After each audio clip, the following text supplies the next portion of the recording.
and welcome to another episode of Choices Global, a production of First Assembly of God, Wortmanville, Georgetown, Guyana.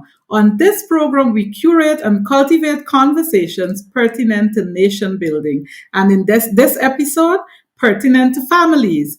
This is our second session in our family and marriage series on the topic Faith and Forgiveness, Navigating Conflict. We have an awesome panel of couples today, and we have with us Neil and Audrey Corey. They are heads of the Family and Marriage Department of First Assembly of God, and they have been married for 41 years. Lorex and Samantha Edwards are our vibrant young couple who play a critical role in coordinating several of our marriage retreats, and they are ministers at our Sunday school and children's ministry. And like I said in the last program, they are the gateway to cultivating our youths towards healthy and happy families and marriages. They all reside in Guyana, and with me as well is Kurt. The Corbins are here, myself and Kurt, or Kurt and me, and we are also part of the family department and married for 17 years. Kurt, you can audit that. We reside in Geneva, Switzerland, and I want to welcome you, our panelists, and more importantly, you, our viewers. It is important that you keep liking and sharing our YouTube and Facebook streams because we want to impact nations. Now, let's delve right into the topic today, navigating conflict. It is said that conflict is inevitable in marriage and can create damage or discovery. We choose which it will be. Discovery means learning new ideas, approaches, and solutions. And I dare say, learning a lot more about each other, right, Kurt? And the damage, I would say, is conflict left unchecked. In our previous series, we spoke about how conflict can devolve into lack of respect, and it can even turn into abuse. And so, with that, I want to challenge our panelists to respond. How can we abuse proof our marriages? Reflecting on the fact that abuse is not only physical, it can be emotional, it can be financial. But let's hear from you, Samantha, and then Audrey. Greetings and thank you, Siobhan. Abuse. First of all, I would like to posit that abuse is not a healthy or acceptable response to conflict, and no partner should subject themselves to that. Also, I would like to mention that abuse can be in isolation of conflict because some parties, maybe growing up in a home where abuse was prevalent, they extend that now to their spouse, and it's not necessarily because there is some issue in the marriage. But to answer your question, how can we abuse proof our marriages?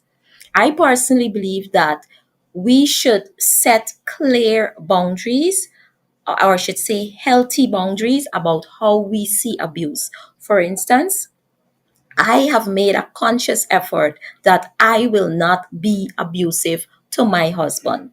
Now, I must also admit that earlier in my marriage, when I was more immature, I would have been abusive, and that would have come in a verbal sense. Like you mentioned, abuse is not only physical.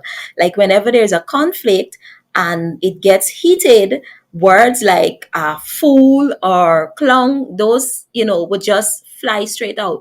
But then with time, I realized that those words have devastating consequences. And so I have personally refrained, and I try very hard whenever I'm angry not to use words that can hurt because it's considered me being abusive to my spouse. I also have resolved to not attempting to hit, because I mean, look at my size. If he hits me, what will happen? But I personally believe that we should set boundaries.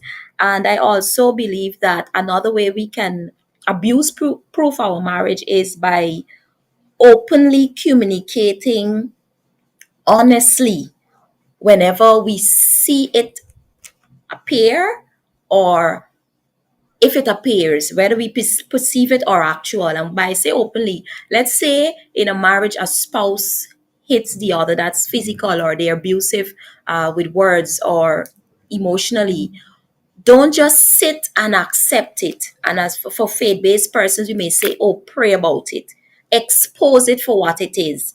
You speak to your partner first, and if it does not resolve, go to someone else that you consider example or counselor, somebody, but do not let it fester. And my third point, considering I bet the others are rearing to chip in, is get help. Should you be in abusive relationship, or it starts, don't accept it as the, let's say you're the abuser or you're the one receiving the abuse. Go and seek help as to how you can change the marriage, the course of the marriage. So that would be my tidbit in how to abuse proof your marriage. Awesome. Awesome. And I hope our viewers are listening. Audrey, we'll call on you. Can you share from your wealth of knowledge and experience, how can we abuse proof marriages? Thank you, Siobhan. Um, I do agree with what the man said fully, but I want to start before marriage. I want to start with court. I want to start with you as a young person and what you might be exposed to, because that's what you're going to take into your relationship, your marriage, whatever it is. We have some homes, some families who normally are abusive in terms of words. They speak to each other, they use phrases and words that are unacceptable in society, really. But it has become a habit for them, and they can take that into their marriages.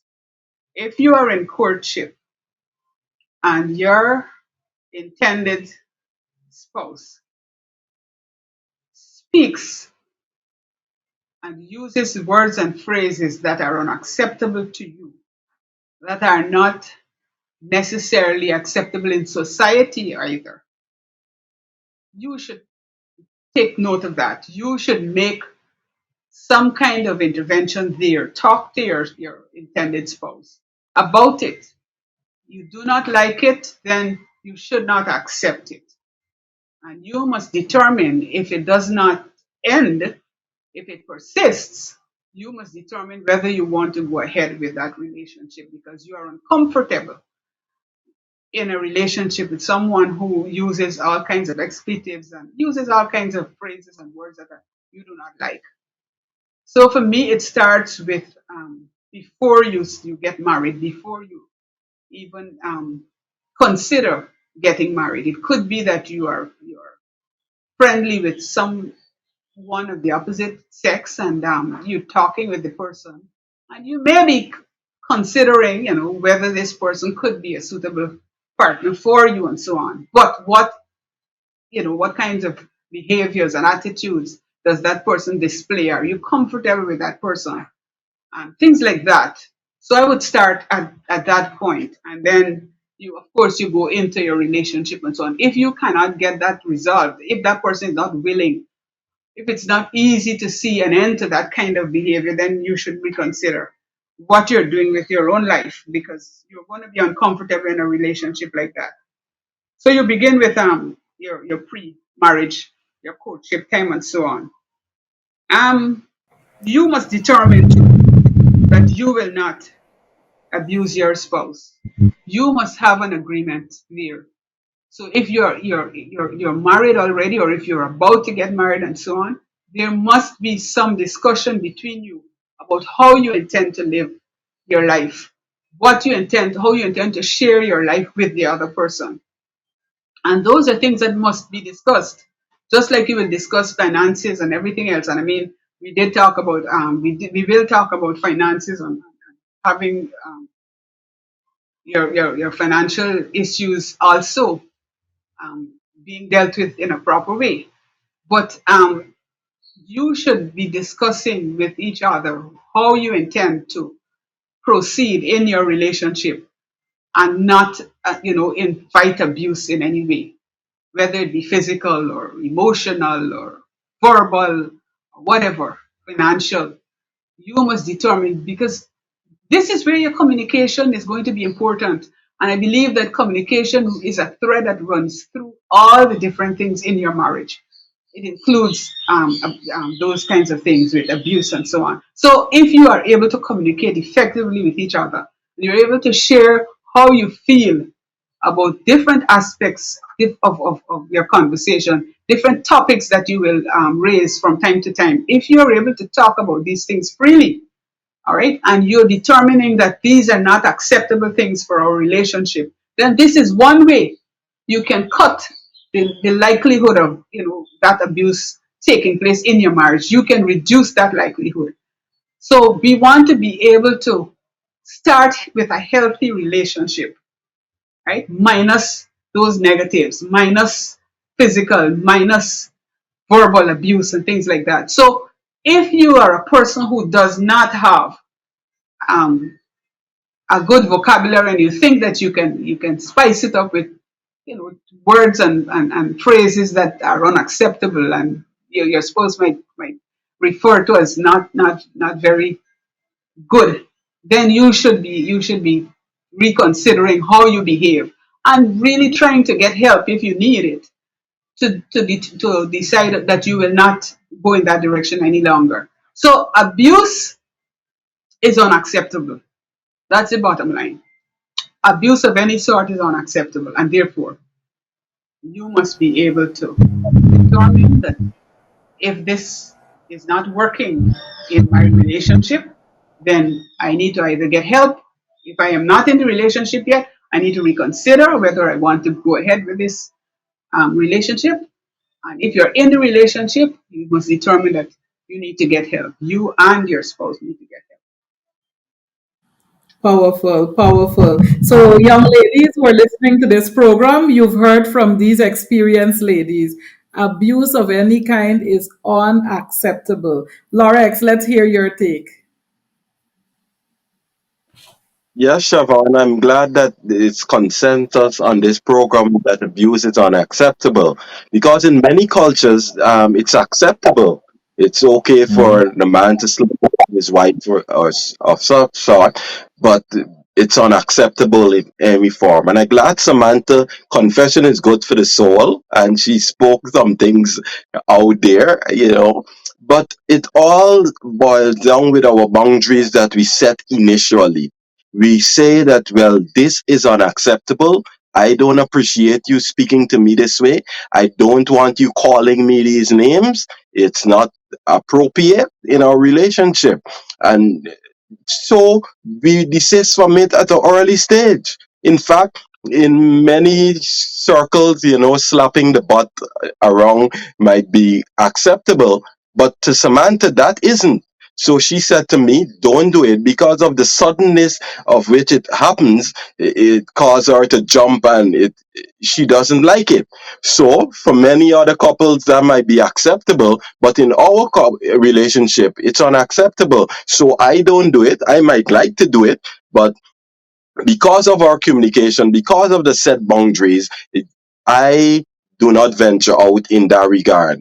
We must therefore say what is acceptable. You and I need to say exactly what is acceptable and what is unacceptable because in like I said before, in many circumstances and situations, certain things are acceptable. In certain communities, certain things are acceptable. So you need to therefore say that this is unacceptable. Young lady, he's saying to your words that you find derogatory, it causes you to be looked upon negatively.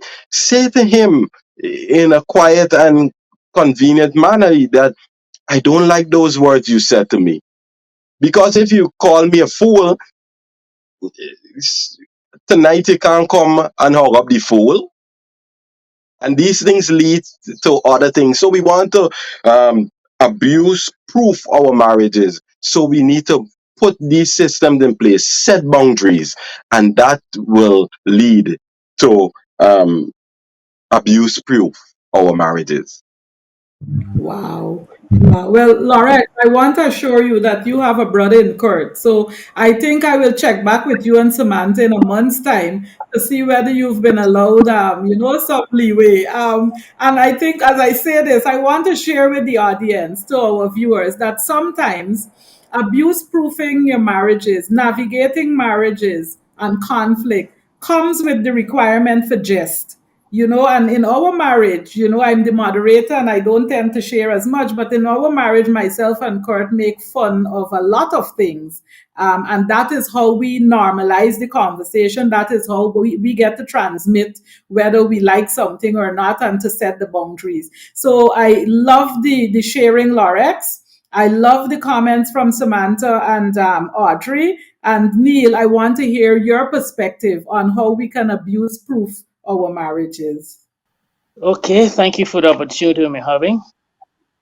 But there are some basic factors where marriage come into being that must be taken into consideration.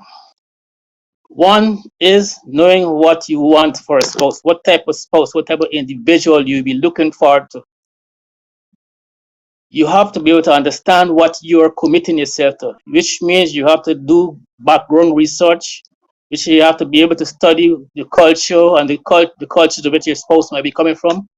You got to understand because what happened is that whatever is the culture, that is what is likely to be sometime down the line to be established. I'm an agriculturist, and if I plant bora, I don't get okra. In similar fashion, if you come from a background which is abusive, that is what is learned, and that is what is likely to be inculcated in the relationship that you're having. And what happens when a situation arises, that is what comes into play. So one of the things you got to do in getting into contact with someone is to do background research to find out what you're committing yourself to. Understanding what you're committing yourself to is only one remedy can help you if you want to commit yourself is seeking God's help.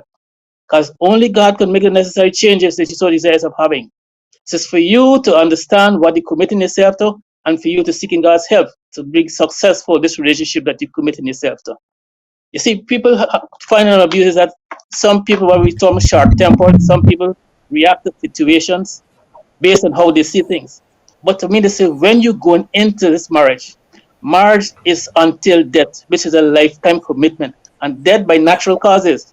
All right, not death death by natural causes. All right, so you're going for a long haul, which means you have to be able to abide with situations as it come and not to think in terms of getting back out of it.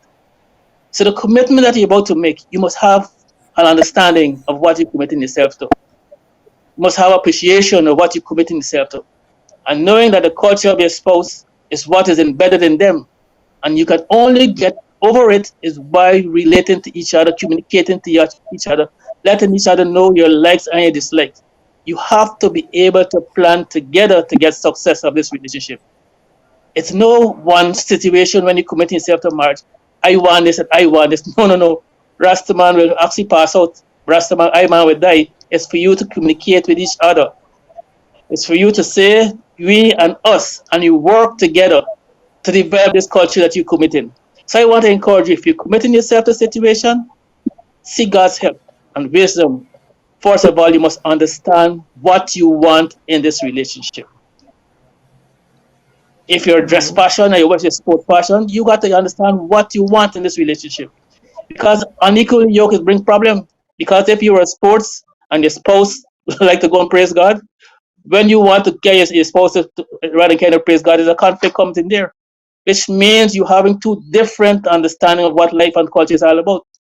So you have to work and get a level playing field to understand where you want to go in this relationship. And in so doing, seek God's help for the commitment that's required. You cannot do it by yourself. You need God's help. So I want to encourage you, if you're committing yourself, seek the wisdom of God. No all your friends are going to tell you what they did, and their success will not necessarily be your success. Your success. Their success could be chaotic to yours. So you have to seek God's help, the wisdom of God, to make this relation become the best that is ever to become. That's my recommendation for you as a couple coming together. take that on the authority of 41 years of marriage. That's to our viewers. Kurt, your reflection. To abuse proof your marriage? I think that's the question. I will just throw three examples out there. Firstly, do not use intimacy as a weapon. You would like to abuse proof your marriage? Do not use intimacy as a weapon. Do not withhold sex. Do not withhold sharing and cuddling and loving. It's going to drive a wedge even further between your relationship. It's not an excellent example of allowing or making the other partner or your spouse succumb or give in or whatever you were trying to do. Do not use intimacy as a weapon. That is one way of making your marriage abuse proof. Division of labor. Be considerate. Both of you are working. One of you may be working. However, it doesn't mean that because one is working or because both are working, whatever the situation is, it doesn't give you, whichever party, the right to decide you will do this and I will do that and I work more than you and you work. Be considerate. Division of labor, we sit down and we decide based on varying factors, including work hours and so on and so forth, including what your partner likes as well. Maybe your partner do not like or does not like doing laundry, maybe iron the clothes, maybe press the clothes, whatever, maybe vacuum, maybe sweep, whatever it is. Now, we have to come to an understanding with division of labor. We can go on and on and on, but in interest of time, it is we must be considerate with each other. The third one I would like to leave here is parenting differences or parental differences. How do we abuse proof our marriage based on parental differences? Siobhan and I were both raised differently. We established this a long time ago. She was raised more in a free environment where she was given leeway and scope to do varying things with the trust. I was raised more in a strict environment, so I'm very strict. And it was also developed, or yes, developed more in the military. I am a trained military officer, so I'm very strict. Now, why on the seeing her the way she parents our children and knowing the way that I know, I was very strict at the beginning. But as we go along and as the years continued, I've learned to mellow my way of parenting. So, as Samantha said in the previous program, I found a way to learn how to adapt. I changed because I realized I can merge both. I don't have to be strict all the time. And Siobhan has also learned she doesn't have to be jovial and fun all the time. There's a time when you have to pull that string and pull that rope to keep our children in line. So parenting or parental differences is one way where we can abuse proof our marriage. It doesn't mean that we will go with the wife's way all the time. It doesn't mean that we will go with the husband's way all the time. That in itself could cause a conflict. I want to raise my children like this. Remember, they're not your children, they're our children. So we have to find a way, or you have to find a way of coming together to abuse proof your marriage. Siobhan. Wow, I think we could end the program at this point. Kurt, powerful. And I'm reflecting on a few things because you guys have given so much. But what do I want to underscore to our viewers? Kurt, you spoke about children, and it came to me that I want to caution that if we go down a road of abuse, when you abuse a spouse, you abuse the children or those in the environment around you because they're learning. Our boys are Yeah. so sensitive to how we feel. And thank you, Neil, for agreeing. So this is the first caution.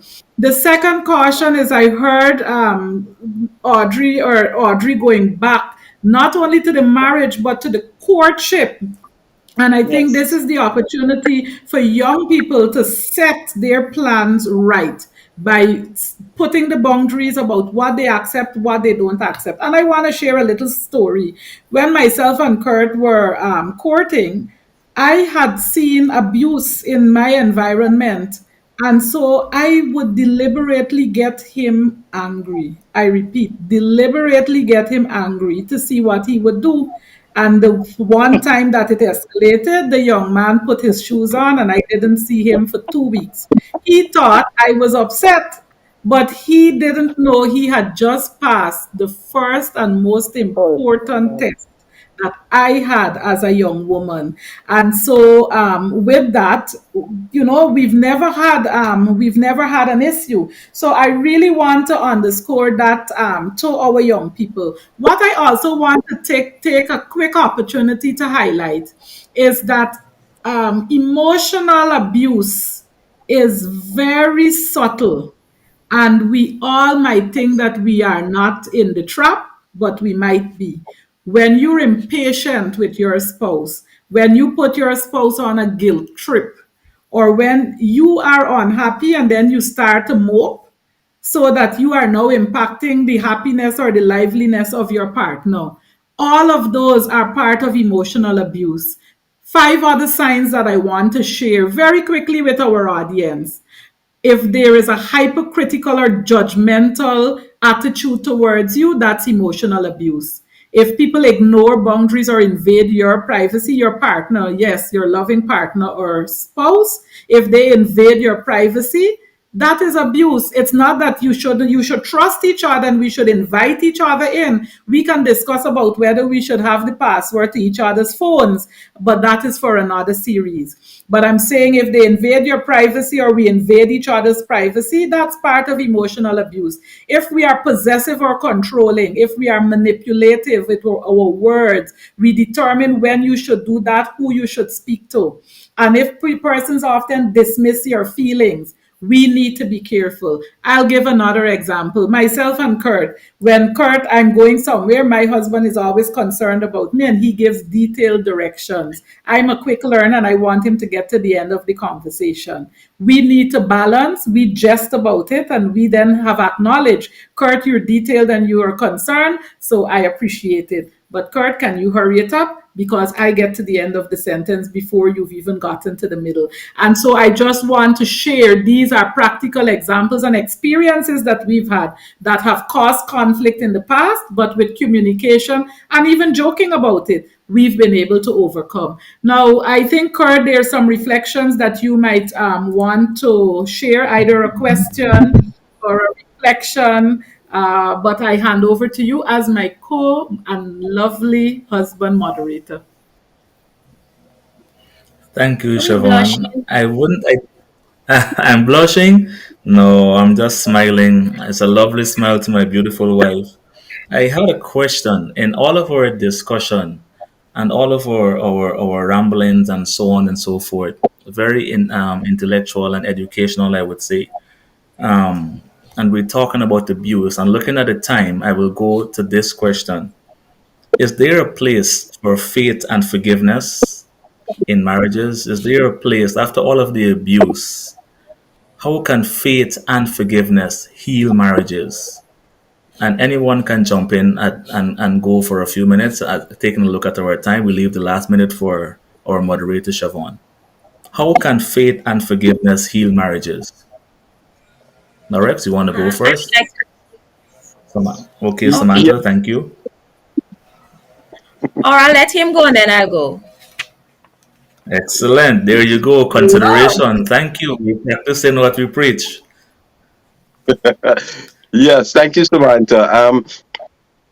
When we understand that forgiveness is not for the person that hurt you, we'll get past quickly.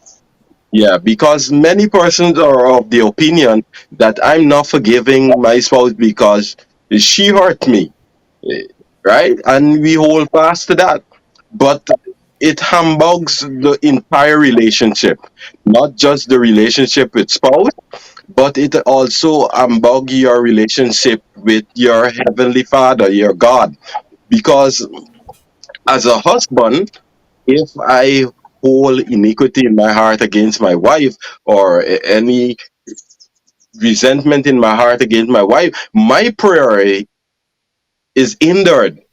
So I want a good relationship, not just with my God, but also with my wife. So I quickly agree quickly with my spouse on the fact that this forgiveness is not necessarily for her, but is for me, so that I can grow, so that I will not experience any medical conditions as a result of holding her in my heart, holding resentment in my heart against her.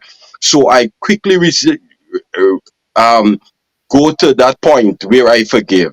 And that comes all because of my relationship with my God, because I have that faith there guiding me and saying to me that if you want a good relationship with your God, you need to have a good relationship with your spouse. And if we can get that across, we get it quickly. While I understand that hurt can be deep, and I don't push people to go quickly and forgive, you take your time, but know that while you're taking your time, your relationship is eroding also. Yes. Powerful. Powerful. Audrey, powerful. In 1 minute, thank Unforgiveness, you. I believe unforgiveness does not remain as unforgiveness if it continues. If you learn not to forgive, if you hold on to being an unforgiving person, it doesn't just remain as a person who does not forgive. It progresses. There's bitterness that comes in. Unforgiveness hardens into bitterness. And then you come to a place where you don't even want to see, to tolerate the other person. It can get that far. Now, why would you want to reach that stage of bitterness against your spouse when you could forgive and clear the way for your marriage to progress? When you do not forgive, you're stuck. You cannot move on. And therefore, if you want your marriage to work, your relationship with your spouse to improve, you've got to forgive. And just like Lorik said, you've got to answer to God.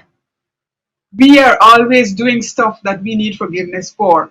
Why shouldn't we then extend the hand of forgiveness to our spouse, somebody as close as this, who we sleep and wake and eat and drink with?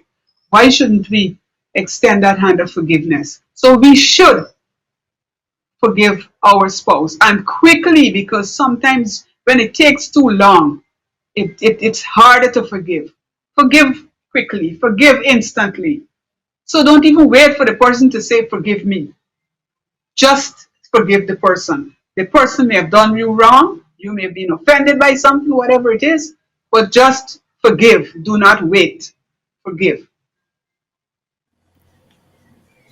If I can jump in quickly, I'm conscious of the time.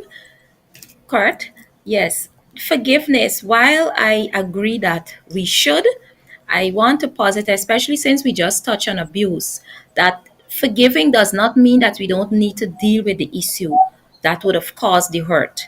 Because if it's an issue where the partner is abusing you, yes, it's okay to forgive, but we still need to address the issue of abuse, right? So I am for forgiveness, and probably something that Loris did not mention, I want to posit is we have really come a long way where that is concerned, because both of us had a personality where when we're angry, we take like forever to come to that place. Me more than him. But we have come to a place now where we quickly resolve our differences, or even if it's not resolved, we're at a better place where we can resume casual conversation and then address the issue later. But in the question of faith, I believe that from the inception, even before we get married, it's an act of faith. So I do believe that faith play a role in marriage. When we get married, none of us know for sure. We do hope that our marriage will go until death do us part. But it is some act of faith that we say, I do, when we stand before the altar. And even as we progress in marriage, everything that we do has to be with some basis of faith, because we do not know what the outcome will. And the definition that we live by is faith is the substance of things hoped for, the evidence of things not seen. So everything that we embark on as a couple is in faith, with the intention that we will see the results later on. So even when we see certain issues are not resolving, or it's taking longer to resolve, or we have financial issues and all of that, we would have put our faith to the test and watch, with time, we are now at a better place. So to answer the question, Kurt, yes, faith and forgiveness do play a role in marriage. seconds remaining. I would like to leave an acronym with us panelists and with you, our viewers. I would like to say after abuse, we have to make a pact. PACT. First, we pray. Second, we admit. Third, we confess. Fourth, we take action. We pray about whatever we did. We admit it to ourselves. We heard some persons don't admit. And then we confess to our spouse. And then we take action. And after taking action, we give thanks. Over to you, Siobhan. Wow. What another powerful session. Such lively, such insightful, such deep suggestions and solutions.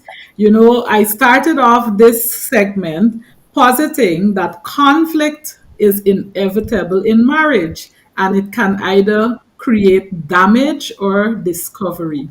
We have clearly demonstrated what damage could be done.